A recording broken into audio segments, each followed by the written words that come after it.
Welcome to Friday 15 with Master B2B. My name is Brian Beck, here with Andy Hoare, my partner in this thought leadership series. Andy, welcome to a steaming hot July Friday 15. What a week it's been. Everyone's getting baked all over the country.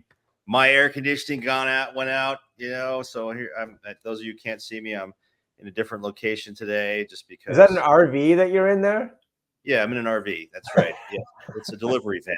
Yes, I'm in the Amazon delivery van. No, not in an RV or a delivery van. Oh my goodness. Well, welcome everyone to Friday 15. We've got some interesting stuff that continues to hit the wire, Andy. Going to our breaking news this week, these stories, Andy, coming out from big distributors in the industrial sector. Motion's Q2 declines reflect ongoing industrial softness. That's a story out of MDM. Another story from MDM, Modern Distribution Management. In Q2, Fastenal had its weakest daily sales growth in 3 years. What's going on, Andy? We got softness happening here. We've talked about this before. It's continuing, it seems. Well, I think you're going to do your best to drive the B2B space there in LA by ordering your air conditioner replacement. So that'll definitely get, the orders churning at Fastenal and other places in Granger. That's right. No, I think what we're seeing is the economy, the jig is up. I mean, I think we've had this extended, prolonged, bull market essentially. And the economy is so efficient now with technology that it's able to sort of rationalize the problems, and make up for deficiencies, and private equity firms can come in and cut the fat. But I think the efficiency argument, I think we've cut everything we can from the bone at this point. And because interest rates were high for a while, it slowed the economy down. I think, long story short, we're seeing the effects on the consumer market. And then now we're seeing the real effects in the B2B market. And this is where it's real, because when these guys start cutting back on orders and such, they've seen a trend. Yeah, we got a longer cycle here, and it's more of a sort of core to the economy, it seems. Now, we're not economists, we're just observers, right? But we see this, firsthand because of all the manufacturers and distributors we talk with across lots of different industries. So, yeah, it's going to be interesting. We'll continue to watch this and observe. But these companies are fine, financially, but they are, but I think they are indicating some things that are, leading where we're going here.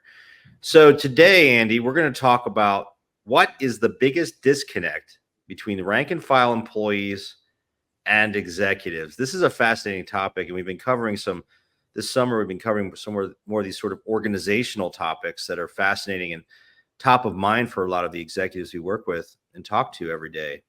And really, this comes down to a couple different things. We did a LinkedIn poll here. We'll show it later in our Friday 15. But, Forrester did this research last year, and they found and looked at Gen Z and looked at other, sort of different generations.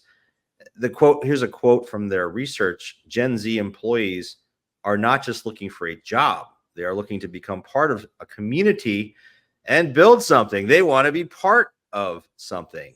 Right. So when we think about this disconnect, this has something to do with it. Right. It's really and there's a couple different elements here, Andy. We can talk about incentives and other things and pay. And of course, that's, but at the end of the day, really, is it about this? The problem is, and McKinsey did this study. This was a really fascinating paper you found. Thank you. There is a purpose gap. Right. What is it? What is a purpose gap? Well, essentially, living your purpose in your day-to-day work. What percentage of executives versus rank and file feel like they're living their purpose? Well, what a big, giant gap here. 85% of executives and upper management agree they can live their purpose in their day-to-day work. The exact opposite with rank and file. 85% of frontline managers and employees are unsure or disagree they can live their purpose in their day-to-day work. Well, there's a gap for you. Gosh, what do you think of this, Andy? Well, it helps when you're making the decisions, when you're allocating the assets, Right. when you're in charge, right? And I think when you're in charge, you feel more power, you feel more control over your circumstances. I mean, a lot of these companies, as we know, the senior executives make the decisions and the rank and file have to live with it. Well, there's a natural problem there, which is I don't feel like I'm a part of the decision-making dynamic. I have a hard time accepting that I have any control over my circumstances. So it isn't surprising. That's a pretty big gap. But if you'd asked me, I wouldn't have thought it was 85-15 and the Yeah. exact opposite. Yeah. But it does make an important point that I think if you can see on the screen here that 50% of rank and file employees disagree strongly. Right. Disagree or strongly disagree that they're fulfilling their purpose. So there's a motivational problem here that needs to be overcome, which we're going to talk about in a moment. Yeah. What's interesting to me too, Andy, is that, when you think about, to your point about control, sort of control of your destiny, when you get to those upper levels, you can make decisions which, mean, result in something, right? So you think about, you've got this double-edged sword here where it's almost self-fulfilling. You get to the point where you can make decisions and you find purpose in those decisions and see the results of those decisions. At the same time, you got the younger, rank and file Gen Z saying, "Hey, purpose is really important to me." I'll bet that same number amongst boomers or Gen X is not nearly what it is amongst Gen Z. So you got this. This is coming from both angles, from a cultural perspective, particularly here in the U.S. Right? So, but Well, we live in a different world today too. Let's be honest, where we're not struggling to survive. Back in the true. day, like if you watch movies from that are period pieces from the 30s or whatever, people Yeah, men show up to work at a construction yeah, site, right, and if they get picked, they're thrilled. right. Today, people wouldn't even show up. So much less care about being picked. I mean, I remember when I read about when they were building the Golden Gate Bridge, there Yeah, were people falling all the time, and sadly, people died. All that meant was that there were hundreds of people who showed up ready to take their job. So they wow, would almost cheer for somebody to fall and die because that meant a job opening for them. We don't live in that world anymore, and so wow. because we don't, and we're more like luxury interests in this world, then people are Yep. thinking, well, if I'm going to work, it should be worth my time. Whereas generations ago, it was if I'm going to work, I need to eat. Big difference. Yes. Yeah, right. Exactly. Yeah, we're well past the Great Depression, right? And that's what formed a lot of the, those baby boomers and their mindset towards this stuff. But here's the other thing, Andy. So you've got this Gen Z, generation, which really wants purpose. And then you've got, this other statistic here, which is fascinating because it shows, executives, they need to motivate these folks and give them purpose, but then overestimate their effectiveness as motivators, as leaders. This is what we're showing here for those who can see it. Is what's something called the Organizational Health Index, which is basically a gap analysis done by McKinsey, which talks about how inspiring leaders are in the organization. From a leadership perspective, leaders overestimate their ability to inspire dramatically, and from a motivation standpoint, same result. So we see another gap here, Andy, related to how effective these folks are. So even if there is a purpose to be had, leaders aren't communicating it effectively, apparently. What are your thoughts? Yeah, I think this was what gave rise years ago to this idea of 360-degree feedback. Remember that? It used to be Yeah. like we'd sit down for a review and the boss would tell you what he thought or what she thought, and that was it. you know, you're doing this well, you're doing that well, get out of here and do better, right? Right. And that was missing this Right. feedback loop, which, by the way, you wouldn't do that with customers. Hey, here's what we're selling. Get out of here. You want to find out what the customers think about it. And this kind of pervaded the workspace too, where people say, wait a minute, maybe we should hear from people how effective our policies are. In this Yep. in this study, what they did is they asked the leadership the same question as the rank and file, and they asked the leadership, "How effective do you think leaders in this company are?" And of course, we're talking about themselves. Right. We're pretty Oh, we're effective. great. We're great. Things seem Yeah. to be working. From the people I talk to, it seems to be just fine. But then they'd ask the same question of the rank and file, and they get a different answer Yeah. because sometimes it's not what you encode; it's what people decode, and Right. they were Right. decoding things very differently. Only 61% said, hey, that the leaders of the rank and file said the leaders inspire action by others. But so how do you, kind of how do you address this? I mean, how do you close the gap and motivate people and get them to share the vision? How do you get Gen Z on board here? This is an interesting Well, book there's you a found. yeah, ton that's been written about this. And by the way, this goes well back 100 years about what motivation is, and it's fun to take an exploration of that because you see stuff that talks about us as hunter gatherers and things of that sort. But this was the one that I think kind of set things apart. I remember reading about this a couple of years ago, and it always stuck with me. And it's a book called The Progress Principle by Teresa Amabile and Stephen Kramer, who are one of them is a professor at Harvard Business School, organizational psychology PhD. And what they did was they took a very different approach to this. They said, we're going to analyze diary entries. So they gave 238 employees in 7 completely different companies diaries. And they said, we want you to record what happened for you on a daily basis. They ended up analyzing 12,000 diary entries, which amounted to 64,000 discrete events. And what they concluded from that was that ultimately what motivated people the most and what made them the happiest was making daily forward progress on meaningful work. And it didn't have to be big stuff. It could be small Right. stuff. Like they had a couple of examples in the book. I'm just going to read a few here. One is the guy's a programmer said, I smashed that bug that's been frustrating me for almost a week now. That may not be an event to you, but I live a very drab life. So I'm all very hyped.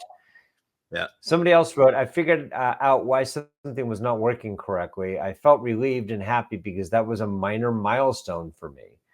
Mm-hmm. And then the last one was somebody said, we spent a lot of time updating the cost reduction project list. And after tallying all the numbers, we were still coming up short of our goal. It's so discouraging not to be able to hit that number after all this time and hard work. And so, we forget sometimes that people are living in the trenches. They're tasked with projects. Yeah. And that's the reality they live in. And if they can actually chip away at those projects and at the end of the day feel like they've made progress, that makes a huge difference.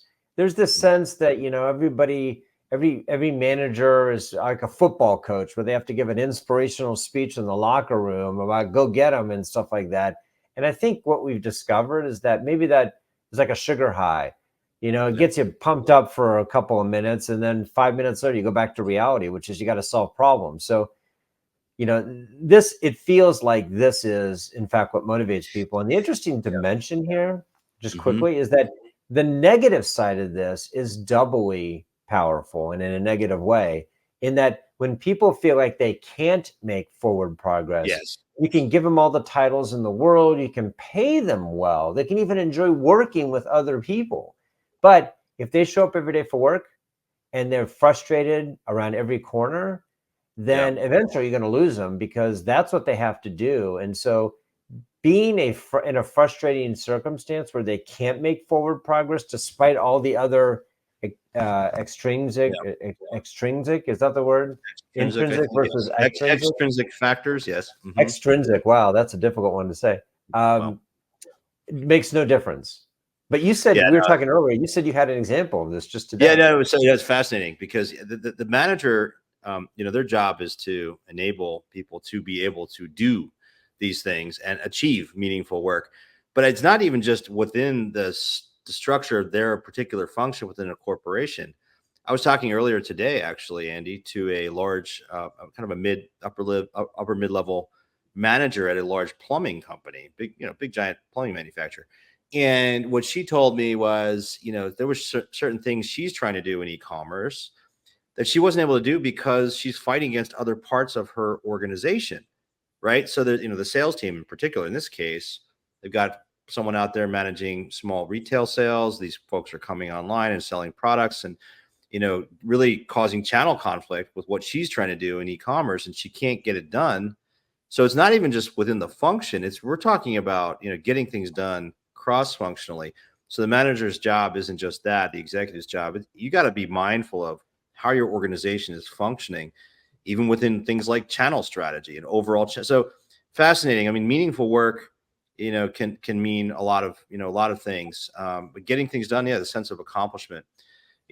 So, and in Gen Z, it's going to be interesting to see because that's a very subjective term, meaningful It work. is, the meaningful part is, but one quick point about this is the upshot of this is a manager or a leader's job is to clear the frustration paths out of the way. Enable your Right. employees to not be frustrated on every turn by bureaucracy or bad decision making or indecisiveness. These are all the things that your job is to clear the path as a Yeah. manager. And that's hopefully what good managers are doing. The meaningful work thing, just as a final point here, there's a famous story about a janitor at NASA who was asked many years ago, "What do you do at NASA?" And he said, "I put astronauts on the moon." Now, the reality is he was Wow. cleaning toilets, but he felt he was a part of a larger organization. He was doing something he considered to be meaningful work. You can't snow people here, but you can say, look, if you're changing tires on a car, you're actually enabling this family to drive safely from point A to point B, and you're saving lives by doing this. So Right. you're not just Right. out there putting bolts into something. You're actually, again, this is true. And so this is another role for the manager, is to define what meaningful work is. Yeah, for sure. Well, so we asked the question, Andy, of our LinkedIn audience: what is the biggest disconnect between employees and executives? And it was fascinating. We provided several different options. It was really interesting what came out. We asked a variety of different things, and the number one was actually a different view of the customer, followed by, that was 50%, followed by alignment on vision at 36%, which is really what we've been talking about a lot here. Communication style and incentive structures were very low, only 7% on each of those two areas. So really, this surprised me, Andy. Different view on the customer. What do you think is driving that? Yeah, I think the thing about the different view of the customer is, I think executives are telling themselves, and maybe they recognize it, maybe they don't, that they can tend to get an oversimplified or sanitized view of the customer. And I think they know that. I mean, I've talked to many executives who, when they go out and talk to customers, they always say things like, well, all the customers I talk to seem very happy. And, these guys love our brand. Yeah. And then, but the people in the trenches who are dealing with customers on a day-to-day basis have a more complex and nuanced view where, yeah, maybe they appreciate the brand, but they've also not happy about the fact that the shipment consistently arrives a day late. Right. And Right. so that disconnect is because they're not on the operational side, and sometimes that information doesn't make its way up the chain. I think Yep. some executives recognize that maybe I'm not seeing the full picture of the customer, which is, I think, the reason for this. That said, I think we both know that might be an excuse, and that the real Yes. the real disconnect is the one we spent the first 15 Yes. minutes talking about, Yeah. which is the I think. lack of alignment on vision and this inflated view of their ability to motivate people, and that people understand what's in their head. Well, I think this is our vision, therefore everybody in the organization does. Not always. Well, and I think they're attached too. I mean, I think the rank and file saying, "Well, our executives have this crazy view of who the customer is, but yet I've got all these challenges. I'm talking to the customers.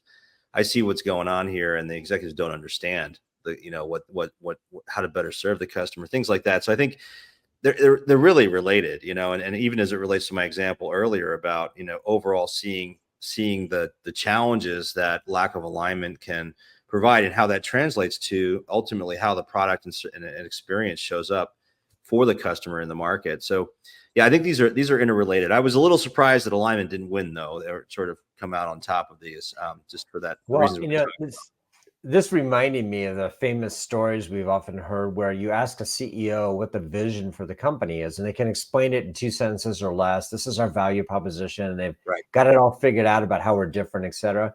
Then you go talk to somebody in the rank and file, and they say, "Hey, what is the vision of the company, or what's our value proposition?" And they're like, "I don't know. I just changed the tires or whatever." I mean, they don't know. And Right. the problem there is it's not the rank and file's fault. That's the Right. fault of the senior management, because they have to be out there evangelizing and Right. reinforcing what it Yes. is they're doing in this company, because it goes to the meaningful thing. If people don't know what they're doing or Yep. why they're doing it, they're not going to be very good at it. Yeah. No question.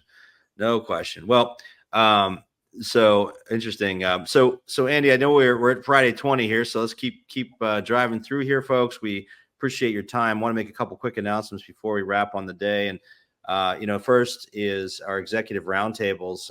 We are running these all over the country this year, or this fall, excuse me. Denver, Chicago, New York, LA, Dallas, Atlanta, Milwaukee, Cleveland, Minneapolis, all over the U.S. These are 20 to 30 people in these markets. A great roundtable, 2-hour roundtable discussion, late afternoon, followed by a beautiful dinner in very elegant locations. And these are free for practitioners.